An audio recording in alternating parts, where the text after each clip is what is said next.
Hey guys, I'm on my way to check out a potential real estate investment deal here in Texas, and I wanted to do a video to kind of talk about how I'm investing right now.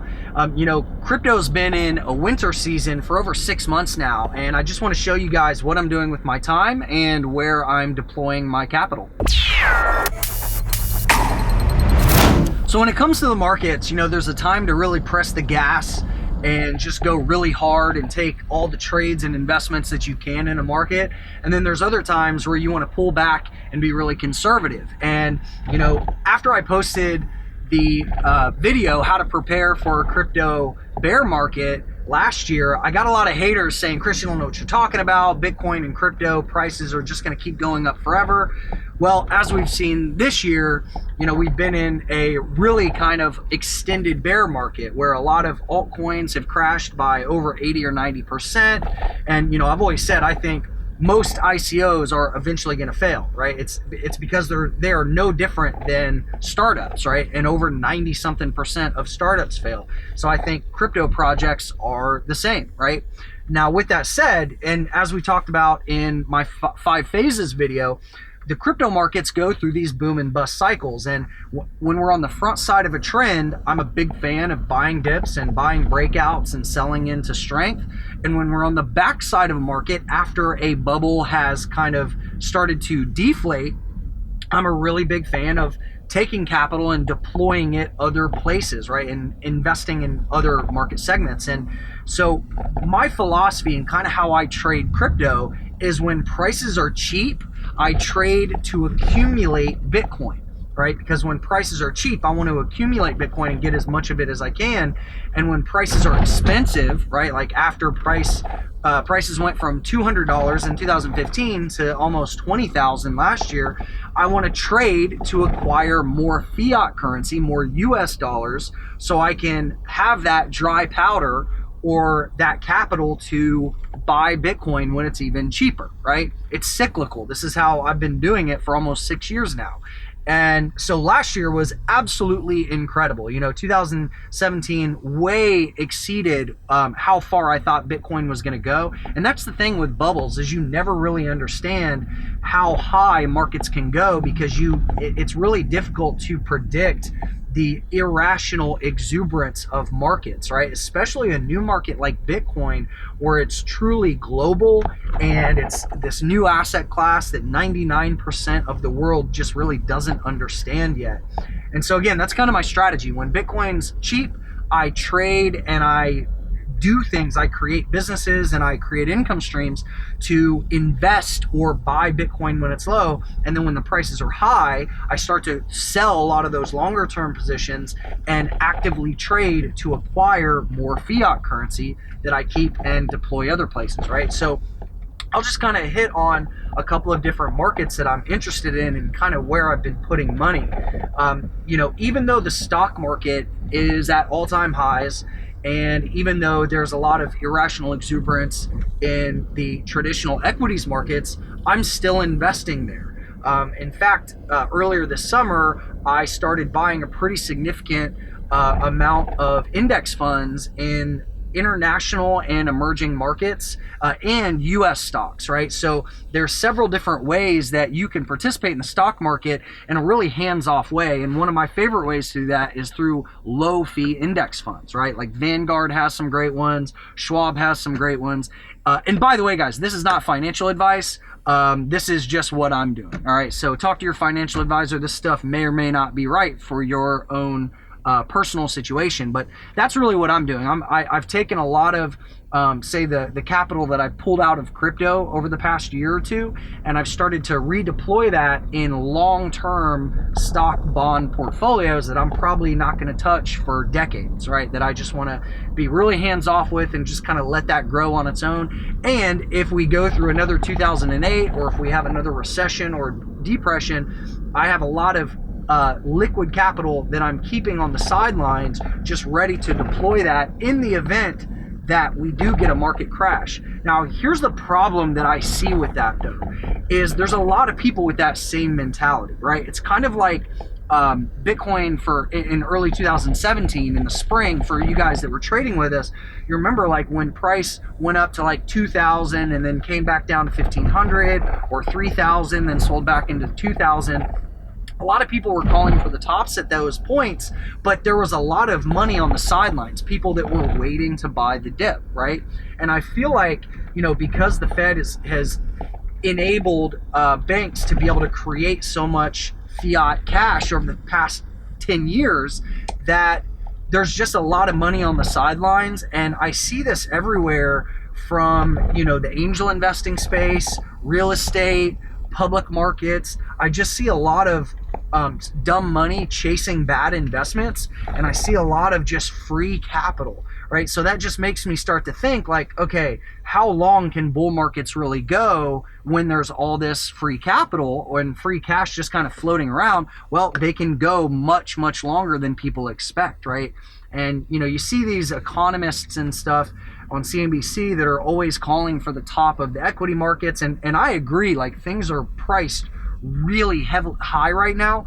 But if you have a long time horizon and you want to have exposure to the stock and the bonds markets, I think it's just a great idea to have capital that you can put in and not really worry about what happens in the short term, right? So that's what I've been doing. I've been putting more capital into equity markets globally and bond markets, and I'm just keeping a much larger percentage of fiat cash on the sidelines if we do get a panic or a sell-off. But in the event that this bull market lasts for another 5 or more years, I want to be able to capitalize on that. So that's how I'm kind of playing the stock market. I'm also on the angel investing side and just startup investing in general. This goes for ICOs, security tokens, traditional Reg D rounds, stuff like that. I'm being way more conservative right now. The angel investments that I have made have been performing very, very well. I haven't had any major liquidity events where I've been able to cash out of them, but they're performing well. They're growing, which is what I want to see. And I'm really excited on the crypto side, kind of the next wave that I see coming, and I've talked a little bit about this in prior videos, is security tokens, right? And that's really all I'm interested in investing in on the token side, right? Like I'm really not interested in the foreseeable future in investing in utility tokens or just another network or another competitor to Ethereum, or the next Wikipedia meets Uber meets Airbnb, and we're going to put it on the blockchain, right? Like I think a lot of that hype, we're seeing the result of that, right? And I think things in the altcoin market or the ICO market are going to get really uglier before they get better, just because last year there was so much dumb money, people flowing in, just throwing money at projects left and right. And I think it's going to take 1 to 3 years to see a lot of those projects fail. And when they do fail, that's going to be bearish pressure on the price of Ethereum and any other crypto markets that are linked to those ICO projects. So again, I think the next wave of capital that comes into the crypto market is going to be more focused on the security token side of the equation. And if you don't know what security tokens are, just watch my last video where I kind of talk about that and do an overview. But that's really my opinion on crypto right now. And I still think, obviously Bitcoin prices are down 70% off of the highs, but I haven't really felt that despair and that rage quitting, screw Bitcoin mentality that we saw in the late part of 2014, right? For anybody that was watching my videos back then or were in our trading community at that point, you know how ugly things really got before price finally capitulated in the 160 range the first half of January in 2015, right? I haven't felt that yet. And that's really what I'm waiting for to start accumulating and trading to accumulate Bitcoin again, is I want to see a really nasty washout. Now, the other scenario there is, say Bitcoin kind of flatlines and we go back into phase 1, which is accumulation phase. Once we have confirmation that support is holding and that the bear market is going from the 5th phase back into the 1st phase, then I'll start to accumulate again.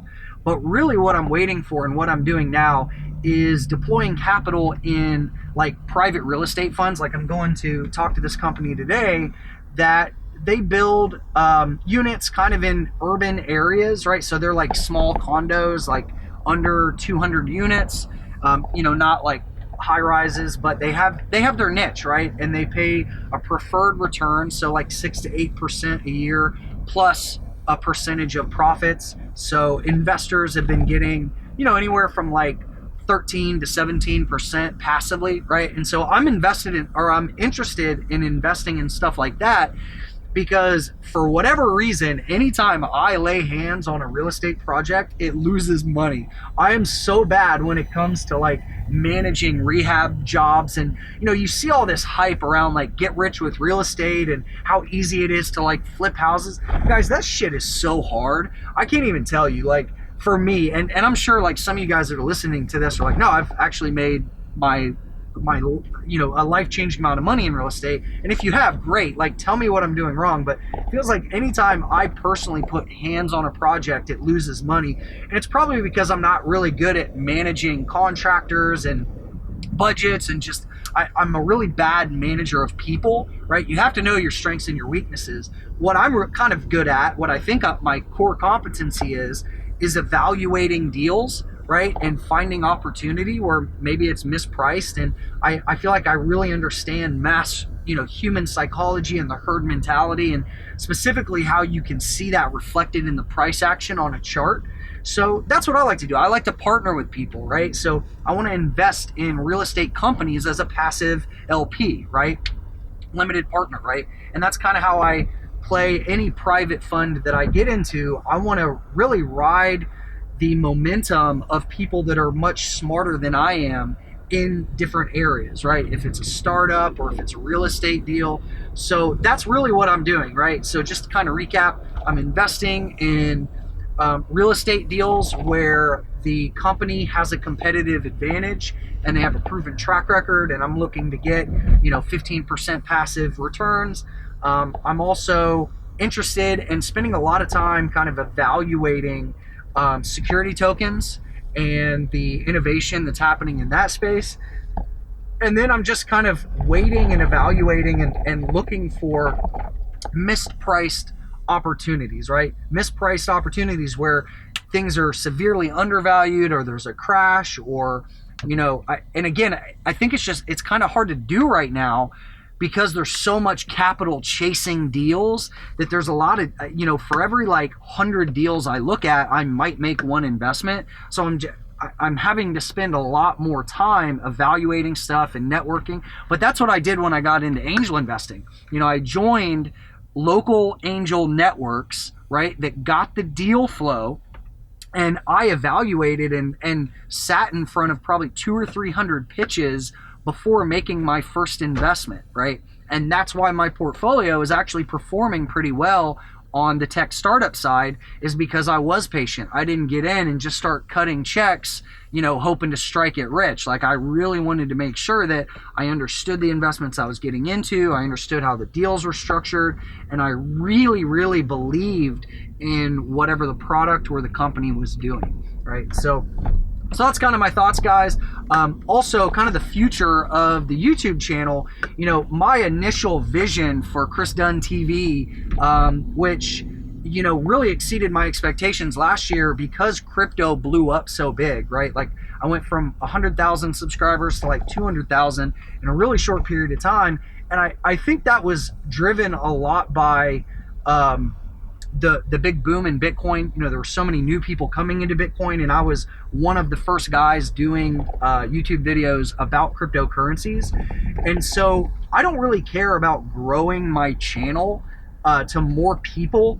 I just want to have a deeper relationship and a bigger impact on you guys that have been watching my videos. If you're brand new, or if you've been watching me for the past like 8 or 9 years that I've been on YouTube, my mission is really just to help people develop skills to create more income, build more wealth, and have more freedom. And that's really my passion. And I've always said, like, it doesn't matter what my personal net worth is or what I'm doing. Like, I view myself as a creator and an educator. And I kind of have a 3-step philosophy where it's like, whenever I learn something and then I do, you know, like I take knowledge and I apply it and I make money with it, I instantly want to go to you guys and be like, look guys, this is what I did, right? This is what I did with Bitcoin. This is what I did with traveling. That's how I was able to travel the world for a full year and not have to worry about money, you know? So I don't know, that's really just my mission and my passion. And so I'm, now that, you know, I've had extra time to kind of chill and reevaluate a lot of things,